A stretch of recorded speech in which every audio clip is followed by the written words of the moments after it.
왜 내 삶은 뜻대로 안 풀리고 하는 일마다 막히고 꼬이는 걸까?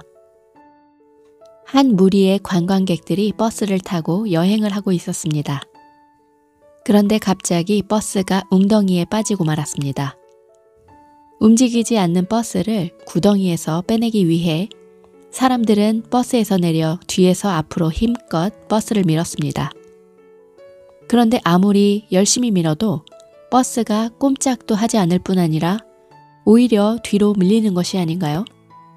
이상하게 여긴 한 승객이 뒤에서 미는 것을 멈추고 버스 앞쪽으로 가보고는 깜짝 놀라고 말았습니다. 버스에는 2개의 문이 있었는데 대다수의 승객들은 앞에서 뒤쪽으로 버스를 밀고 있었고 반대로 다른 문으로 내린 일부 승객들이 버스의 뒤편에서 앞쪽으로 힘껏 밀고 있었던 것입니다. 양쪽에서 미는 힘 때문에 버스는 움직이지 않다가 승객 대다수가 밀고 있던 앞쪽에서 미는 힘이 더 컸기 때문에 결국 버스가 뒤로 밀렸던 것입니다. 우리의 인생을 버스에 비유한다면 버스 뒤쪽에서 미는 힘이 의식이며 버스 앞쪽에서 미는 힘을 무의식이라고 할 수 있습니다. 이렇게 우리는 두 세계의 영향을 받습니다. 개인적 차원에서 우리가 원하는 것을 이루지 못하는 주된 이유 중에 하나는 이와 같이 의식적인 의도와 무의식적인 욕구라는 2개의 상반된 힘이 서로 저항하며 충돌하기 때문입니다. 간단한 예를 들어보겠습니다. 누구나 한 번쯤 시험 전날에 벼락치기 공부를 했던 기억이 있을 겁니다. 시험 날짜가 다가오면 머릿속에서 미리미리 하지 않으면 고생하는데, 지금 시험 공부를 해야 하는데 하는 생각을 하면서 몸은 이미 텔레비전과 컴퓨터 앞에 앉아있고 친구와 수다를 떨기 위해 통화 버튼을 누르고 맙니다. 이 경우 공부를 하려는 의지는 버스를 뒤에서 앞으로 향해 미는 힘과 같고 시험의 긴장과 부담감에서 벗어나고 싶은 욕구는 버스를 앞에서 뒤로 미는 힘이 그 2개가 충돌한 것입니다. 대부분 공부를 해야 한다는 중압감에서 벗어나고자 하는 무의식적 욕구가 더 강하기 때문에 후회할 것을 알면서 자신도 모르게 스마트폰을 만지작거리다가 무의미한 인터넷 서핑을 하거나 친구와 전화를 하게 됩니다. 즉, 내 의식적 바람과는 거의 반대로 자신의 행동을 발견하게 됩니다.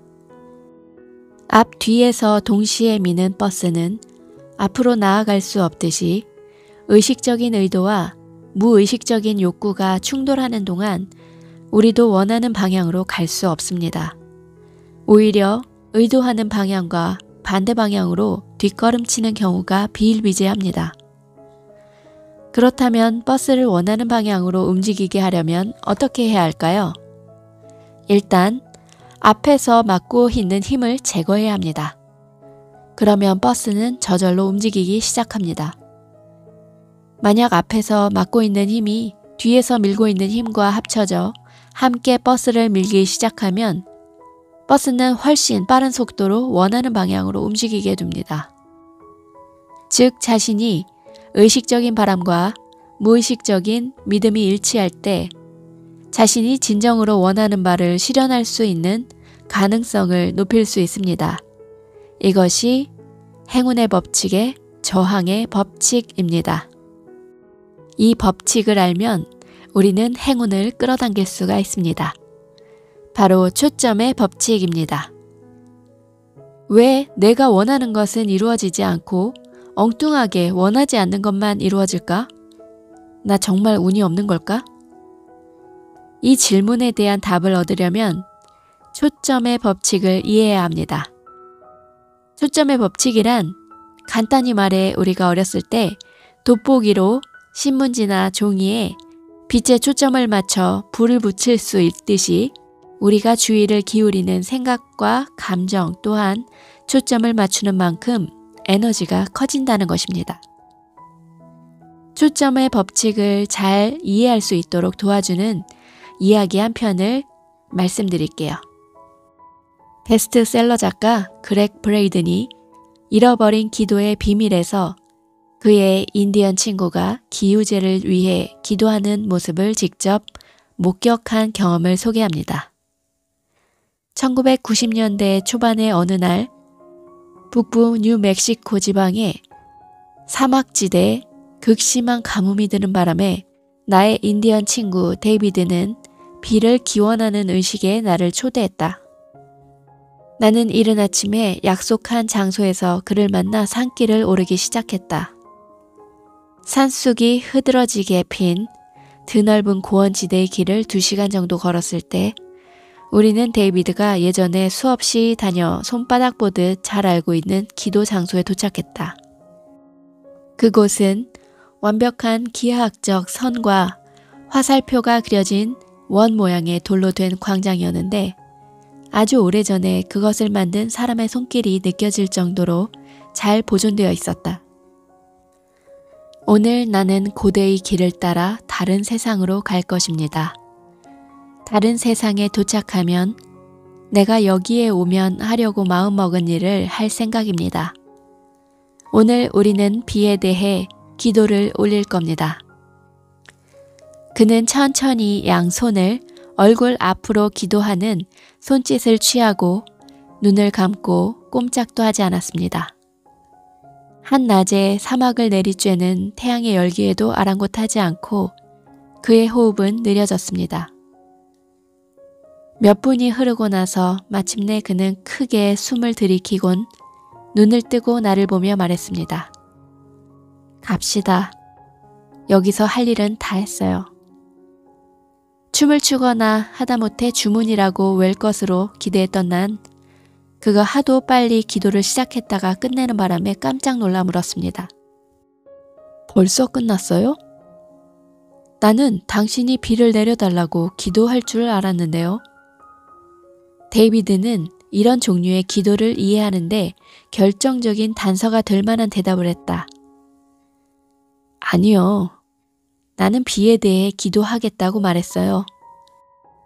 만약 내가 비를 내려달라고 요구하는 기도를 했다면 그런 일은 절대로 일어나지 않을 것입니다. 데이비드는 그날 자기가 무슨 뜻으로 그런 말을 했는지 나중에 설명해 주었습니다. 어떤 일이 일어나게 해달라고 간청하게 되면 우리가 소유하지 못한 것에 힘의 주도권을 넘겨주는 것이 문제라고 그는 말했습니다. 치유를 요구하는 기도는 질병에게 힘을 줍니다. 비를 요구하는 기도는 가뭄에게 힘을 넘겨준다는 것입니다. 이런저런 것들을 달라고 매달리면 변화시키려는 것들에 힘을 더 실어주게 됩니다. 그가 말했습니다. 비를 내려달라고 기도하지 않았다면 무엇을 했나요? 그가 대답했습니다. 간단해요. 비가 주는 느낌을 상상하기 시작했어요. 그러자 내 몸에 닿는 빗방울이 느껴졌어요. 비가 쏟아질 때 진흙투성이가 된 우리 마을 광장에 맨발로 서 있을 때의 기분을 느꼈어요. 그리고 마을 흙집 벽에서 나는 비의 냄새를 맡았고 비를 맞으려 가슴 높이까지 자란 옥수수밭 사이를 헤집고 돌아다닐 때의 기분을 만끽했지요. 인디언의 기도 이야기가 잘 보여주듯 우리의 의식적인 바람이나 의도보다는 우리가 무의식적으로 초점을 맞추는 쪽으로 생각이 현실화되는 경향. 이것이 바로 초점의 법칙입니다. 이 초점의 법칙은 우리 일상에서 쉽게 관찰될 수가 있습니다. 우리는 실망스러운 주변의 모습들을 보며 나는 절대로 저것처럼 되진 않을 거야 라고 다짐한 적이 한두 번씩은 있을 겁니다. 본인의 의도와는 반대로 주위 사람들의 싫은 면들을 싫어하면 싫어할수록 더욱더 그들을 닮아가는 자기 자신을 발견하게 되는 경우가 종종 있습니다. 우린 시험에 실패하면 안 돼. 발표할 때 절대 떨면 안 돼. 사업에 절대 실패할 수 없어. 와 같이 우리는 진심으로 원하는 것에 초점을 맞추기보다 원하지 않는 것에 무의식적으로 초점을 맞추는 경향이 있습니다. 자신의 의식적인 바람보다 무의식적으로 초점을 맞춘 것에 상응하는 결과가 나올 가능성이 더 커지게 됩니다.